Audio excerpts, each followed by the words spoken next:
שלום לכם, כאן דקלה מור, ועל ידי יושבת היום יהודית רון. שלום יהודית. שלום דקלה. יהודית רון היא מאמנת אישית לתזונה נכונה, תזונה מאוזנת ואורח חיים בריא. יחד עם הירידה במשקל, יש עוד דברים שהם עושים שינויים. יפה, אז הירידה במשקל זה ההתחלה, ואחר כך בן אדם מגלה שהוא קשה לעוד, או ההפך. לפעמים ישנם הרבה תחומים בחיים שהם המעכבים את הירידה במשקל, ובהם צריך לטפל קודם, ואני יכולה לתת לך דוגמה. כן. של אישה שהגיעה אליי באמת עם רצון רק להרזות, ובאמת חוותה המון דיאטות ונמאס לה, והיא רצה להפוך את זה לשגרת חיים. ומהר מאוד גילינו יחד בתשאול, בתהליך שהיא עברה, שהרבה מאוד דברים מעכבים אותה בחיים, כמו למשל יחסים בין אישיים.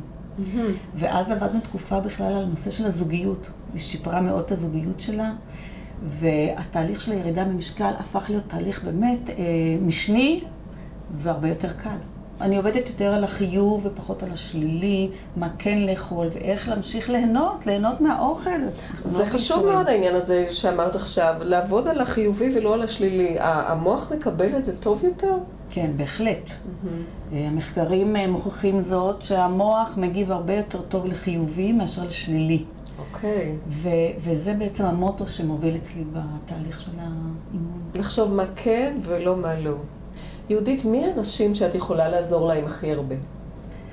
אני יכולה לעזור לכל מי שבאמת, באמת, באמת רוצה להיכנס לתהליך של שינוי באורח החיים שלו ובתזונה, והוא מתחייב לעצמו ולתהליך.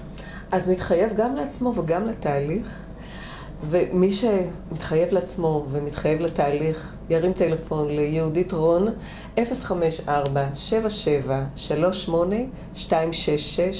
יהודית רון, מאמנת אישית לתזונה מאוזנת ואורח חיים בריא. תודה רבה שהיית איתנו כאן היום. תודה דקלה.